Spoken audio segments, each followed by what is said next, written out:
대한한의사협회가 의사 부족 문제 해결에 기여하겠다며 한의사를 추가로 교육해 의사 면허를 주자고 제안했습니다. 당연히 의사들은 강하게 반발하겠죠. 그런데 추가 교육으로 한의사에게 의사 면허 발급이 가능할지 한번 따져보겠습니다. 김자민 기자, 한의사들을 얼마나 어떻게 교육해서 의사 면허를 주자는 겁니까? 네, 한의사들이 제안한 추가 교육 기간은 2년입니다. 2년이면 필수 의료 과목을 수료하고 공공의료기관에서 충분히 일할 수 있다고 보는 건데요. 한의대와 의대의 교육 커리큘럼이 75%가량 유사하다는 게 가장 큰 이유입니다.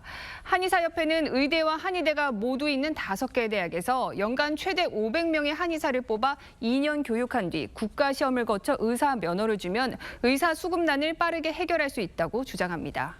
자, 그런데 한의사협회의 주장대로 이 의대, 한의대 교육 커리큘럼이 정말 비슷한 건가요? 네, 의대와 한의대는 똑같이 6년을 공부합니다. 한의대 예과에선 화학, 해부학 등을 비롯해 의대 예과와 같이 인체 위주로 공부합니다.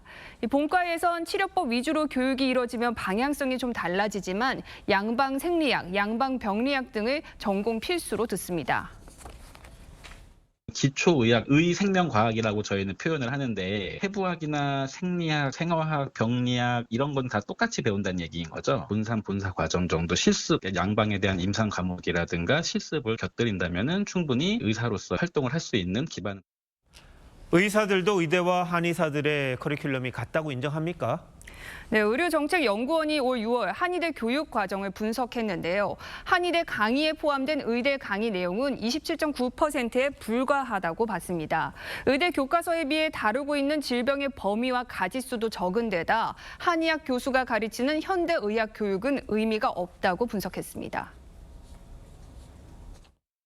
결국 한의대 교수님이 가르칠 거란 말이에요. 근데 이분 자체도 보면 수술할 거를 CT나 MRI를 모르고 있다는 얘기예요. 75%가 겹치든 100% 겹치든 제대로 학생들한테 환자를 치료할 수 있게 만드는 게 중요한 거잖아요. 사실 한의사들의 의사 면허 취득은 수건 사업 같은 거잖아요. 근데 의사들은 계속 반대할 수밖에 없을 것 같고요. 네, 의대와 한의대의 통합 움직임이 없었던 건 아닙니다. 2015년 정부와 의사협회, 한의사협회가 의료 일원화 특별위원회를 만들고 의대와 한의대를 통합하기로 했지만 무산됐습니다. 의료계의 의견 분열이 심했기 때문인데요. 의사의 절반만이 의료 일원화에 찬성했고 일원화 방식은 한의대와 한의사 제도를 폐지해야 한다는 게 70%가 넘었습니다. 자, 근데 좀 궁금한 게 중국이나 일본도 다 전통의학이 있는데 그 나라들은 어떻게 합니까?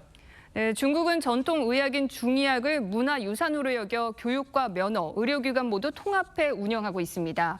대만은 우리처럼 이원화 체계지만 중의와 서의, 이중 면허를 획득할 수 있는 8년 복수 전공 과정이 있습니다.